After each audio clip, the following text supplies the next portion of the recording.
नमस्कार। कला के क्षेत्र में काम करने वालों के लिए काम की कोई कमी नहीं है, लेकिन दाम की कमी हो सकती है। लेकिन जो कलाकार पूरे पैशन के साथ कला के प्रति समर्पित होते हैं, उन्हें दाम की परवाह भी नहीं होती। आज के अंक में आपकी मुलाकात करवाएंगे एक ऐसी ही शख्सियत से। अमेच्योर थिएटर एक्टिविस्ट हैं, रंगकर्मी हैं। नाम है पवन वर्मा और अपनी डेडिकेशन और डिवोशन के लिए अपनी ही एक एग्जाम्पल सेटअप करते हैं। पवन जी, आपका एक्सेलशियर स्टूडियोज में बहुत बहुत स्वागत है। बहुत बहुत शुक्रिया। मैं एक्सेलशियर स्टूडियो का और राजेश्वर जी आपका धन्यवाद हूँ कि आपने मुझे यहाँ बुलाया।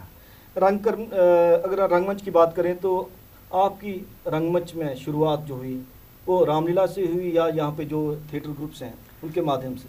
देखिए, रंगमंच की बात करें तो स्कूल में हम जैसे एनुअल फेस्टिवल वगैरह होते हैं या एनुअल डे होते हैं तो उसमें हम छोटा मोटा करते थे, लेकिन थोड़ा शौक पड़ा तो जो प्रोफेशनल थिएटर की बात है वो सन 2000 की बात है। मैंने नटरंग थिएटर ग्रुप, जो कि बड़ा माना हुआ थिएटर ग्रुप है, उसमें वर्कशॉप उन्होंने स्टार्ट की तो मैंने वो वर्कशॉप ज्वाइन की। और जो उनके डायरेक्टर हैं नटरंग के पद्मश्री बलवंत ठाकुर जी, वो मेरे गुरु भी हैं।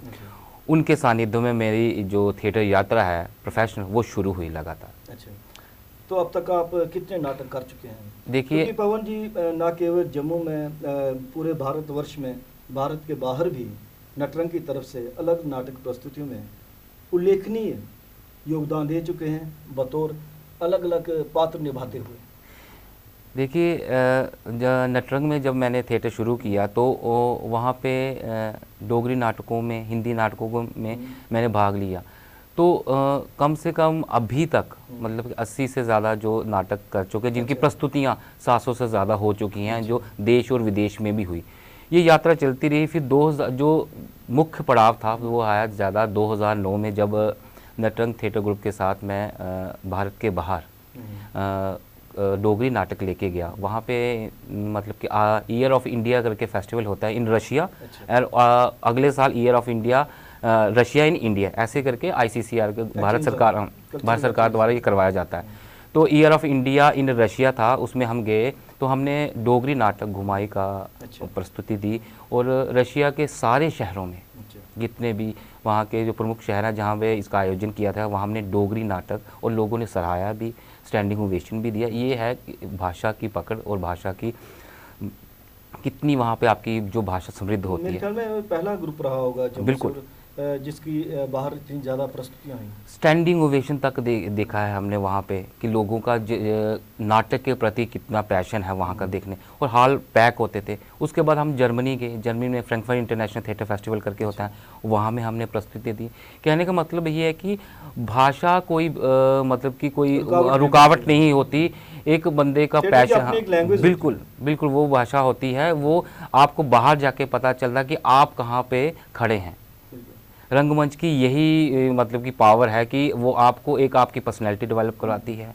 आप में एक पैशन जो होना चाहिए, जो आपको मतलब कि कहते हैं अर्श से फर्श से अर्श तक ले जाता है। एक आत्मविश्वास भी देती है, जो आपको फील्ड अपनी चाहे कोई भी चुन लो प्रोफेशनली सर्वाइव करने के लिए, वहाँ पे भी काम आती है। प्रोफेशनली सर थिएटर में थोड़ा सा ये है कि अगर पैसे के लेके या अगर लेके वो थोड़ा इतना ज़्यादा नहीं है, लेकिन अगर आपका पैशन है, अगर आप डेडिकेशन है और आप चाहते हैं कि इसमें से कैसे सरवाइव किया जाए, वो एक अपने ही बंदे पे निर्भर करता है कि वो कैसे इसको कि कहाँ लेके जाए, बाहर कैसे अंतर्राष्ट्रीय या राष्ट्रीय स्तर पर उसके खेल। और आपके अंदर एक मतलब कि वैसा जज्बा भी होना चाहिए कि मैं टोटली इसी को समर्पित हूँ और इसी का डेडिकेटेड हूँ। वर्कशॉप्स लगाई जा सकती हैं, स्कूल कॉलेजेस में सिखाया जा सकता है। आजकल थिएटर इन एजुकेशन आ गया है, स्कूल कॉलेज में पढ़ाया जा रहा है। आप उसके ज़रिए अपना मतलब स्रोत बना सकते हैं, बिल्कुल फ्यूचर सिक्योर कर सकते हैं। अगर एक बंदा डेडिकेटेड हो तो ये सब कुछ हो सकता है, पॉसिबल है। आप कितना समझते हैं कि जो रंगमंच है वो अपनी विरासत को आगे ले जाने के लिए, सहेजने के लिए, उसके प्रचार के लिए, प्रसार के लिए? सर देखिए, साहित्य की जो अगर आप कहें कि सबसे समृद्ध जो विधा है वो है नाटक। क्योंकि नाटक एक आपको सीधे तौर पर एक जनता से जोड़ता है, लोगों से जोड़ता है, जो लोग अपने आप को महसूस करते हैं हाँ यार ये ऐसा हमारे साथ भी हुआ था, हाँ ये अगर मैं होता तो मैं भी ऐसी ही बात करता।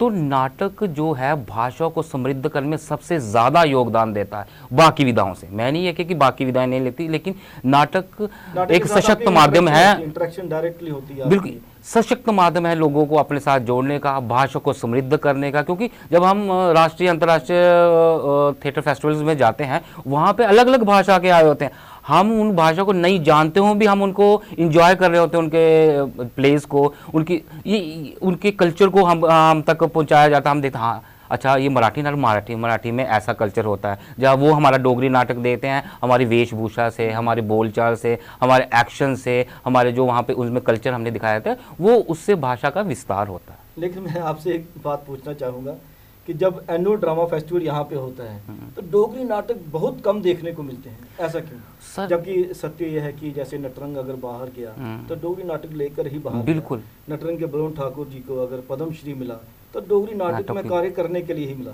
सर हम एक चीज़ ये भूल जाते हैं कि लोकल इज़ इंटरनेशनल। अगर आप अपनी जड़ों से जुड़े हुए हैं तो आप टिके हुए हैं, नहीं तो आप कहीं भी स्टेबल नहीं हो सकते। ये आजकल मतलब युवाओं में ये चीज़ कम देखने को मिल रही है कि वो अपनी भाषा के प्रति इतनी समर्पित नहीं है। हालांकि अब यूट्यूब पर या यहाँ तो वो डोगरी के में कुछ अपने वीडियोस बनाते हैं, अच्छी बात है, लेकिन अपने साहित्य से, अपने कल्चर से, अपनी संस्कृति से जुड़ना, उसके बारे में पता होना बहुत ज़रूरी बात है। अगर एक जैसे आप एग्जांपल ले लीजिए, अगर एक पेड़ की जड़ें ही मजबूत नहीं होगी तो फले फूलेगा कैसे। अभी आपका एक प्रोजेक्ट भी है, आपको जूनियर फेलोशिप मिली है मिनिस्ट्री ऑफ कल्चर से ना, जिसका सब्जेक्ट है मेरे ख्याल में डोगरी नाटकों के माध्यम से डोगरी साहित्य को समृद्ध करना। बिल्कुल सर, बिल्कुल आपने बिल्कुल सही कहा कि डोगरी नाटकों का डोगरी साहित्य को समृद्ध करने में योगदान, ये मेरी फेलोशिप का टॉपिक है।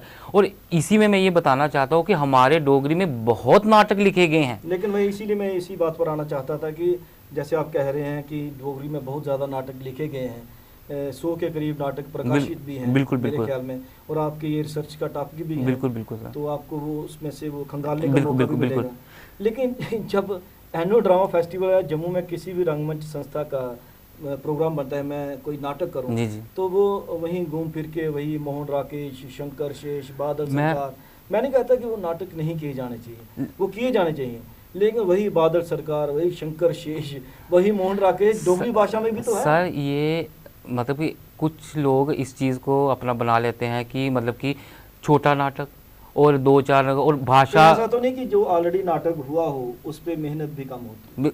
सर लोग इन जो डायरेक्टर हैं जो नाटक करवाते हैं, जो करते हैं, वो इस चीज़ को ये पकड़ के बैठ जाते हैं कि एक तो भाषा का बैरियर हो जाएगा कि अगर हम जिनको लेंगे क्या पता वो डोगरी बोलें या नहीं बोलें, तो वो हिंदी को ज़्यादा अपना कंफर्ट जोन में, वो अपने कंफर्ट जोन से बाहर ही नहीं निकलना चाहते। मोहन राकेश के नाटक ले लेंगे या और भी जो मशहूर नाटक, लेकिन इनको ये भी जानना चाहिए कि जो बड़े बड़े लेखकों के जो नाटक हैं वो डोगरी भाषा में अनुदित हो चुके हैं। अंधा युग के धर्मवीर भारती, अन्ना युग रामनाथ शास्त्री जी ने किया हुआ धर्मवीर भारती का, और भी ऐसे बहुत से टैगोर कितने नाटक है जो हमारी डोगरी भाषा में अनुदित हुए हैं, उनको हमें करना चाहिए। और मूल नाटक भी तो है, मूल नाटक भी हैं। जैसे मैं इसलिए ये बात कर रहा हूँ क्योंकि ये बाहर के नाटक ज़्यादा लेके यहाँ करते जाए, हिंदी के नाटक लेके, टैगोर के नाटक लेके यहाँ करते, लेकिन हमें ये देखना चाहिए कि अगर हम अपनी भाषा को ही समृद्ध नहीं करेंगे तो हम बाहर कहाँ खड़े मिलेंगे आपको। ये चीज़ हमको ये देखनी चाहिए और ये नाटक करने वालों को भी सोचना चाहिए, क्योंकि वो ये देखते हैं कि क्या पता हम जिनको लेंगे वो क्या पता डोगरी बोल सकेंगे नहीं बोल सकेंगे। लेकिन ये सर एक मतलब कि एक चैलेंज लेके करना चाहिए। सिर्फ करने के लिए ही थोड़ी होता है, नाटक के साथ दायित्व जुड़ा हुआ, उससे भी तो निभाना है। और सर नाटक के साथ आप बहुत चीज़ें लेके चलते हैं, नाटक के साथ आप संस्कृति लेके चलते हैं, नाटक के साथ आप भाषा लेके चलते हैं, नाटक के साथ आप उस जगह की वेशभूषा, उस जगह की संस्कृति, उस जगह का फोक लोर लेके चलते हैं। मुझे याद आता है कि जब डोगरी संस्था की तरफ से डोगरी भाषा को प्रचार और प्रसार देने के लिए सब कुछ तरह के अपनाए जा रहे थे, मतलब हर तरह से कि डोगरी भाषा को कैसे प्रचार दिया जाए, तब नाटक ने बहुत बड़ी भूमिका निभाई थी, सरपंच ने। बिल्कुल सर, सरपंच नाटक देखने आया करते थे, उसके बाद मुशायरा हुआ करता है। सरपंच नाटक है सर आपका, बाबा जीतो नाटक है, लोग जिसे, क्योंकि वो यहाँ की कहानी थी, यहीं के वीरों की कहानी थी जिन्होंने मतलब कि अपनी सत्य के लिए बलिदान दे दिया, लोग उससे जुड़ते थे। वो इतने मशहूर हो गए, क्योंकि वो लोग आपकी लोक गाथाओं में भी गाए जाते थे। जब वो लोग उसके साथ जुड़ते थे तो सर हमने देखा हुआ, जब मैंने ये नाटक किया बाबा जी, तो जब जहाँ पे उनकी जगह है चिड़ी में, सर लाखों की संख्या में लोग नाटक देख रहे होते हैं और पिन ड्रॉप साइलेंस में देख रहे होते थे कि लोग उस नाटक के साथ से जुड़े होते कि ये संस्कृति है। उसमें कितनी विधाएं आपकी, उसमें जातर आ जाती थी, उसमें शिंज आ जाती थी, उसमें और भी जो विधाएं होती थी आपकी यहाँ की, वो उसमें डाली जाती थी और लोग उसके साथ जुड़ते, और वो नाटक कहाँ अंतर्राष्ट्रीय स्तर तर गया। नाटक बनाना एक प्रक्रिया भी तो है, बिल्कुल। उस प्रक्रिया से आप गुजरते हैं। जब जैसे आपने फोक की बात की, बिल्कुल। फोक एलिमेंट डालना है, सिटिंग होती है राइटर की, जो फोक एलिमेंट से लेके आते हैं उनके साथ बातचीत होती है, फोक आर्टिस्ट के साथ बातचीत होती है, आर्टिस्ट के साथ साथ सभी जो नाटक की टीम के साथ जुड़ते हैं उनसे बातचीत होती है। उस प्रक्रिया से गुजर के नाटक बनता है। बिल्कुल सर। लेकिन आजकल जो देखा जाता है वो घरों में बैठ के स्क्रिप्ट याद करके फिर एकदम से फ्लोर और नाटक आजकल जो लिखना, मैं आपको कह रहा हूँ, वो ये भी होता है कि लोग ना एक ही कमरे में बैठ के नाटक लिखते हैं बिना किसी की डिस्कशन के। या नाटक भी आजकल ऐसे कहीं लिख रहे हैं जो एक बंद कमरे में ही, या एकल नाटक की ज़रा ज़्यादा ध्यान दे रहे हैं कि कौन यार इतने बंदों को लेके करेगा उसकी जो, और मैक्सिमम लोग वो ही ढूंढते हैं जो मतलब कि सिंगल, हाँ रिक्वायरमेंट ये बने कि ज़्यादा पैसे नहीं बांटने पड़े या ज़्यादा लोगों को एंगेज करना नहीं पड़े, कौन आएगा ये नाटक करने। इसलिए ये हमने ये बाउंड लगा दिया। लेकिन ये हमें देखना चाहिए, हमारा भी दायित्व बनता है कि हम युवा को जोड़ें, उनको अपनी भाषा के प्रति बताएं, वो भी समर्पित हों, कि उनको भी पता चले कि डोगरी जो कि 8वें शेड्यूल में आ गई है, जो आपके संविधान की भाषा बन गई है, उनको हमको आगे लेके चलना चाहिए। अगर एक्टिंग की बात करें तो नाटक जैसे आप रंगमंच के लिए करते हैं वैसे रेडियो के लिए भी कार्य करते बिल्कुल हैं। बिल्कुल सर। तो उसके साथ आप टेलीविज़न के लिए भी काम बिल्कुल करते बिल्कुल हैं। सर। क्या फ़र्क महसूस करते हैं कि जब आपको परफॉर्म करना होता है कैमरे के सामने या स्टेज पे या ऑडियो में वो माइक के सामने?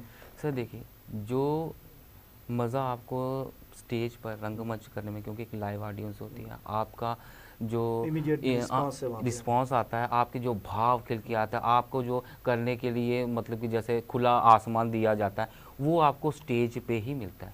वो आपको रेडियो या दूर मतलब कि टीवी पे इतना नहीं मिलता, क्योंकि टीवी में आप कट कर सकते हैं, रेडियो में आप कट कर सकते हैं, लेकिन वहाँ पे स्टेज में कट की गुंजाइश नहीं है। तो और वहाँ भी आपको अपने भाव दिखाने का, अपना अभिनय दिखाने का ज़्यादा सशक्त माध्यम नाटक ही है, रंगमंच है, जो आपको, और उसमें एक अपना अलग सा ही मज़ा है सर, अलग सा, जो आपको मतलब टीवी में उसमें नहीं आता। टीवी में आपका असर एक होता है कि इतने ही फ्रेम में आपने बोलना है, लेकिन स्टेज, हाँ लिमिटेशन, स्टेज में आपकी कोई लिमिटेशन नहीं, आप अपने भाव को, अपने मतलब कि मूवमेंट्स को ज़्यादा अच्छे तरीके से करते हैं, जितना आपको अंदर से उनकी तालियों से या उनके जो इम्पैक्ट ज़्यादा आएगा, उससे आपको और ज़्यादा उत्साह मिलता पता चल जाता है आपको कि बिल्कुल कैसा सर, परफॉर्म कर रहे हैं। बिल्कुल सर। जो जितने भी आप जो बड़े बड़े मतलब कलाकार देख ले, वो मैक्सिमम थिएटर से जुड़े होते हैं। नसीरुद्दीन शाह से लेके ओमपुरी तक, अनुपम खेर से लेके यहाँ पे आपके नवाजुद्दीन सिद्दीकी, सब थिएटर से ही जुड़े हुए हैं। और थिएटर एक इस लाइन में आने का एक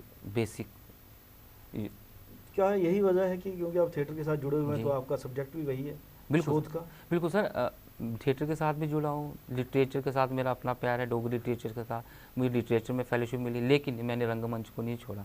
उसमें भी मैंने यही मेरा टॉपिक रहा कि डोगरी नाटकों का, डोगरी साहित्य को समृद्ध करने में योगदान।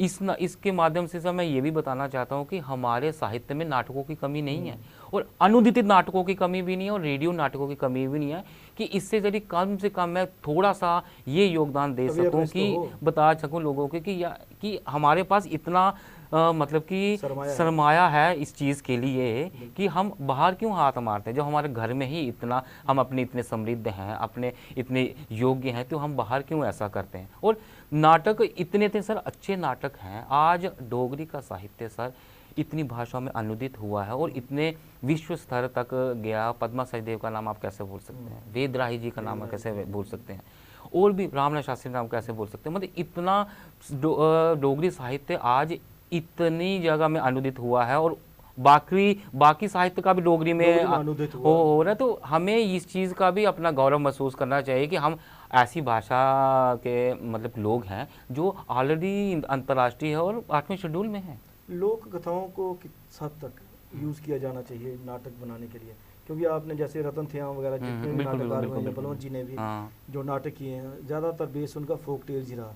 तो उसके माध्यम से भी हम अपनी परंपरा को, अपनी संस्कृति को, अपनी विरासत को दर्शा सकते हैं। बिल्कुल सर लोक साहित्य और लोक कला को आपको रंगमंच के साथ जब तक आप नहीं जोड़ेंगे, मैं नहीं समझता, हाँ बिल्कुल मैं नहीं समझता कि वो एक संपूर्ण चीज़ बनेगी। वो आपको जोड़नी ही पड़ेगी, उसी से आपकी जो पूरी नाटक में आपके एक समृद्धता आएगी, उसमें एक निखार आएगा, क्योंकि लोगों पे इम्पैक्ट भी पड़ेगा, लोग बिल्कुल कुछ देखना चाहते हैं अपने बिल्कुल जमीन से जुड़ी जो सर, क्योंकि ये जो लोक साहित्य होता है, चाहे उसमें लोक विधाएं हुई हैं, वो सर आपको ना मतलब कि पकड़ बनाए रखती है नाटक की, और लोग उसको देखने में एंजॉय करते हैं। अब अगर आपके सिर्फ भाषा में एक कहानी चलना ही एक नाटक नहीं होता, उसमें और भी बहुत, उसमें आपको फोक संगीत डालना पड़ता है, उसमें आपको फोक मूवमेंट्स डालनी पड़ती हैं, आपको वहाँ की फोक डांसेस बताना पड़ता है। वो जितनी कहानी तो वो एक आपकी ज़मीन से जुड़ी होनी। आप देखिए, जैसे आपने कहा कि सरपंच है या बाबा जीतो नाटक, वो कितने मशहूर हुए, अभी तक खेले जा रहे हैं।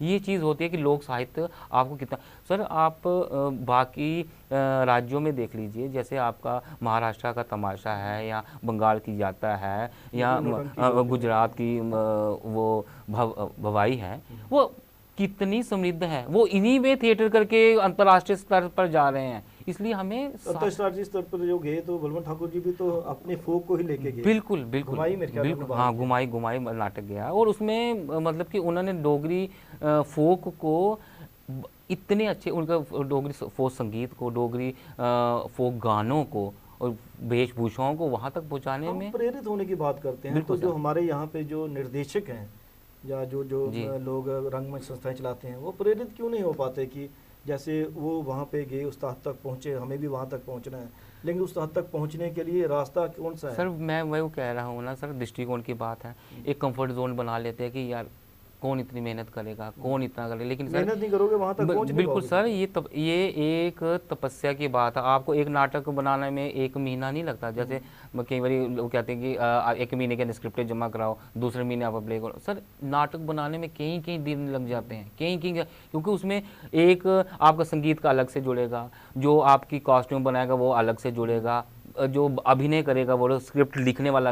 ये एक सर एक मतलब जैसे आप कहते हैं कि एक शादी के लिए आप कितनी देर पहले से, वैसे ही ये एक डेडिकेशन की बात है, कंफर्ट जोन बनाने वाली बात नहीं है। तभी तो एक नाटक जब एक तैयार हो जाता है, फिर उसके सैकड़ों शो होते हैं। होने यहाँ पर तो सिर्फ एक नाटक एक बार बनता है, एक ही शो होता है। सर ये नाटक का मतलब की है कि जब तक नाटक के कम से कम 20 शो लेना होगा, नाटक ग्रो नहीं करता। और उसके साथ भी जो अभिनय परफॉर्मेंस मानी जाती है, हाँ, और उसके साथ अभिनय जो उसमें कर रहे होते हैं, वो भी उनकी भी आप उनको एक परफॉर्मेंस से कभी दो मैं कह रहा हूँ 5 परफॉर्मेंस से आप जज नहीं कर सकते। जितनी देर तक आप बिल्कुल सर, उसके जितनी देर आप 20-25 परफॉर्मेंस नहीं देंगे, वो नहीं अभिनय करेंगे, तब तक आप उसको ये नहीं बता सके कि नाटक पहले यहाँ था अब यहाँ पहुँच गए। इतनी देर आप जज कर भी नहीं सकते, करना भी नहीं चाहिए सर। और आपको बाहर जाके पता, और हमें दूसरों का थिएटर भी देखना चाहिए कि आपको पता चले हम कहाँ खड़े हैं। जब आप बाहर जाके नेशनल थिएटर फेस्टिवल में परफॉर्म करते हैं, फिर आपको देखते हैं यार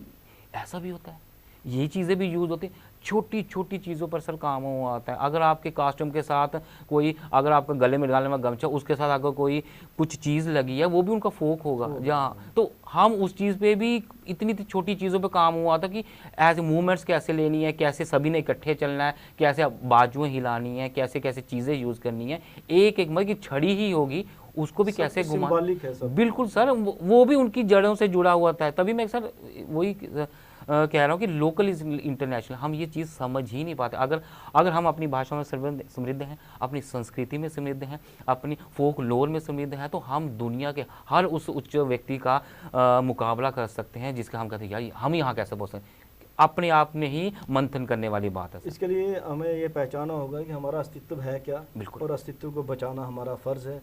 उसके बिना जैसे आप शून्य पे अटक जाते हैं। जैसे आप संस्कृति अस्तित्व की बात है, और यही हमारा मूल उद्देश्य होना चाहिए, इसको कैसे बचाना और इसको कैसे अपनी दिनचर्या में लाना है। जी सर, तो आपने एक्सेलसियर स्टूडियो में आके अपने दिल की जो बातें बताई हैं, उम्मीद करेंगे कि लोगों तक वो चीज़ें पहुँची, और ख़ासकर युवा वर्ग तक ये चीज़ें ज़रूर पहुँची होंगी कि अपने अस्तित्व को बचाने के लिए हमें अपनी संस्कृति, अपनी भाषा, अपनी विरासत को बचाना ही होगा। बिल्कुल सर, बिल्कुल सर। आप एक्सेलसियर स्टूडियो में आपका बहुत बहुत धन्यवाद। शुक्रिया सर। अस्तित्व, भाषा, संस्कृति और विरासत के आज के अंक में आपने मुलाकात देखी और उनके विचार सुने पवन वर्मा जी के। उन्हें मिनिस्ट्री ऑफ कल्चर की तरफ से जो सब्जेक्ट मिला है, शोध के लिए फेलोशिप मिली है, उसका सब्जेक्ट है डोगरी नाटकों के माध्यम से डोगरी साहित्य की समृद्धि। उम्मीद करेंगे कि इस सब्जेक्ट पे काम करने के बाद जो लोग ये कहा करते हैं कि डोगरी में लिखे गए नाटकों की कमी है, उनकी आंखें खुलेंगी, उनको नाटक मिलेंगे, वैसे भी हैं, और एक डॉक्यूमेंट्री प्रूफ के तौर पर भी मिलेंगे कि हाँ भाई ये नाटक हैं जो किए जा सकते हैं। एक्सरचे स्टूडियो से राजेश्वर सिंह राजू को अब दीजिए इजाज़त, करण सिंह कैमरामैन के साथ। धन्यवाद।